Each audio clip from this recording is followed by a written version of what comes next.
खबर गाजीपुर से है, जहां भाजपा एमएलसी विशाल सिंह चंचल ने आज गाजीपुर के सांसद और मुख्तार अंसारी के बड़े भाई अफजाल अंसारी पर जमकर निशाना साधा और कहा कि अब गाजीपुर की जनता किसी भी विपक्ष के नेता को दोबारा चुनकर भेजना नहीं चाहती, क्योंकि 2017 के पहले गाजीपुर में 4 मंत्री हुआ करते थे, फिर भी कोई सुविधा नहीं थी। अस्पताल के नाम पर डॉक्टर की पिटाई की जाती थी। ये वही गाजीपुर है जहां एक हफ्ते दिन और एक हफ्ते रात में लाइट रहती है। दिन दहाड़े हत्या होती थी, माफिया सड़क पर घूमते थे, प्रदर्शन ऐसे करते थे जैसे लगता था कि चंबल या फिर अफगानिस्तान में आ गए हैं। ये माफिया का अंत हुआ है और अंधेरा मिटा है। मुख्तार अंसारी की तरह अब्बास अंसारी पिता के कब्र पर फातिया पढ़ने आने पर मूंछों पर ताव देने के साथ ही साथ मुख्तार अंसारी के अंदाज में लोगों को सलाम किया। इस पर उन्होंने जवाब देते हुए कहा कि इन सब बातों पर हमें नहीं जाना और मूंछों में गाजीपुर को फंसा कर नहीं रखना। वे चाहते हैं कि गाजीपुर अंधेरे में रहे।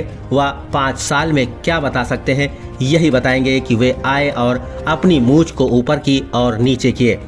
एक भी काम विकास का वे नहीं बता सकते, क्योंकि आम जनता को ये नहीं पता है कि वे जेल से आए, कचहरी गए, कोर्ट गए। गाजीपुर के लोगों ने अब परिवार को ढोना छोड़ दिया है। अब वे स्वतंत्र हैं। गाजीपुर अंधेरे से बाहर निकला है। देखिए गाजीपुर से मोहम्मद साइद की खास रिपोर्ट। होता था, मर जाता था उसी एम्बुलेंस में।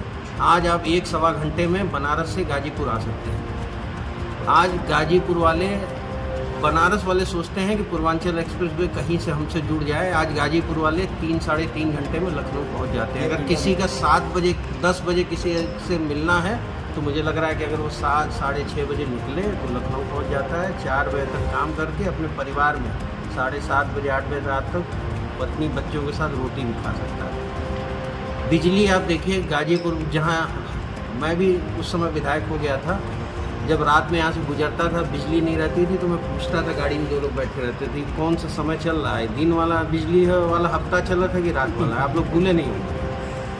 आज देखिए गाजीपुर में 220 करोड़ का मेडिकल कॉलेज बन के तैयार है, दूसरा वर्ष है, बच्चे पढ़ रहे हैं। आज जो एक पुल गाजीपुर का बना है, उस आपने देखा होगा वीर अब्दुल हमीदपुर की क्या स्थिति थी। वो कभी भी जर्जर होके गिर सकता था, खराब हो सकता था। उस पुल में कितनी बैरिकेडिंग की गई, कितने बार उसकी बैरिंग बदली गई। बहुत ज़रूरत थी उस पार को जोड़ने के लिए। प्रधानमंत्री जी मनोज सिन्हा जी की देन है कि उस पुल का निर्माण हुआ। उसका उद्घाटन प्रधानमंत्री जी ने आजमगढ़ से किया। उद्घाटन के लिए कहा जा रहा है कि आधा ये रेलवे का उद्घाटन हो गया है। जो सड़क का उद्घाटन है वो भी हमें लग रहा है 2-3 महीने में कम्प्लीट बन जाएगी सड़क। आधा अधूरा जिसने कुछ किया ही नहीं वो आधा अधूरा ही तो कहेगा। तो इतनी बड़ी बड़ी योजनाएं, आज गाजीपुर के सारे स्टेशन आप देख लीजिए, पहले के स्टेशन के फोटोग्राफ देख लीजिए, आज गाजीपुर के स्टेशन के देख लीजिए।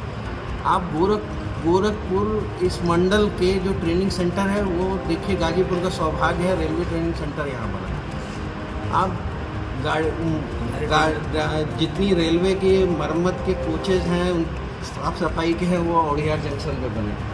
मनोज जी ने जितने काम कराए, जितने बिजली में जितना उन्होंने काम कराया, जितना उन्होंने रेलवे में काम कराया, आप देखिए गाजीपुर की हर रेलवे की पटरी दोहरीकरण हो गया है। इससे पहले गाजीपुर कोई कितनी ट्रेनें महानगरों को जोड़ती थी। ये मनोज जी की देन है कि जम्मू कश्मीर से लेके, दिल्ली से लेके, बॉम्बे से लेके, कलकत्ता से लेके हर महानगर को गाजीपुर का यात्री चाहे तो सीधे यहाँ से ट्रेन पकड़े और जा सकता है। 24 चुनाव को लेकर जिस तरीके से पार्टी में नाराजगी दिख रही है, क्या लगता है? देखिए पार्टी में कोई नाराजगी नहीं होती। हमारे यहाँ स्वतंत्र है, ऐसा नहीं है वहाँ पे समाजवादी पार्टी की तरह कि फलाने एक परिवार है उन्हीं को टिकट मिलेगा। वो चाहे उनके को मिले, उनके बेटे को मिले, ये परिवारवाद वाली पार्टी नहीं है। उनके आपने देखा टिकट घोषित हुआ, एक आदमी मिठाई खिलाया किसी दूसरे कार्यकर्ता को। जब मैंने टिप्पणी की तो जाके पार्टी कार्यालय में बैठक हुई, उसमें आप लोगों का सहयोग है कि मिठाई एक दूसरे को खिला दिया उन लोगों ने। हमारे यहाँ विचार, एक सोच, एक विचार की पार्टी है, विचारधारा की पार्टी है। 100 लोग टिकट मांगते हैं। समाजवादी पार्टी में आप बता दिए किसी एक आदमी ने आवेदन किया हो टिकट का? आप बताइए। मैं सबसे पूछ रहा हूँ कि किसी की हैसियत थी कि जो समाजवादी पार्टी में अफजाल अंसारी के रहते टिकट मांग ले? हमारे पार्टी में मनोज जी, एलजी इतने बड़े पद पे हैं, हमारा एक मामूली कार्यकर्ता भी एप्लीकेशन देके जाता है। सर उन्होंने भी टिकट, जिलाध्यक्ष जिनके आप नाम ले रहे हैं वो भी एप्लीकेशन जिलाध्यक्ष जी को देके गए, उनका भी नाम लखनऊ गया। तो हमारे यहाँ परंपरागत एक कमेटी है वो निर्णय लेती है कौन सा प्रत्याशी किस विचारधारा का है, किस जाति का है, किस सोच का है, कौन विकास के प्रति कितना सचेत है, उस हिसाब से हमारे यहाँ टिकट दिया जाता है। हमारे यहाँ ये प्रावधान नहीं है कि जब तक फलाने फाटक जिंदा रही है तब तक वह लड़िए चुनाव। हमारे कोई भी चुनाव लड़ सकता है, भारत जी लड़ सकते हैं। नहीं, तहसील भवन के साथ जो कम्युनिटी सेंटर है वो बन के रेडी हो गया ना। एक चीज़ मैं आपको बता दूं, मेरे साथ चलिए निरीक्षण कर लीजिए। और तहसील भवन में जो कुछ काम पेंडिंग है वो मैं आपको विश्वास दिलाता हूं कि जैसे आचार संहिता खत्म होगा उसके 3 महीने 2 महीने के अंदर वो कंप्लीट हो जाएगा। वो किस कारण से है, उसमें जो भी कमियां रही हैं उस पर मेरी बात हुई है। आप देखिए गाजीपुर में कोई फायर स्टेशन नहीं था, हमने फायर स्टेशन चालू किया। आज कितनी फसलें अगर खेत में खड़ी हैं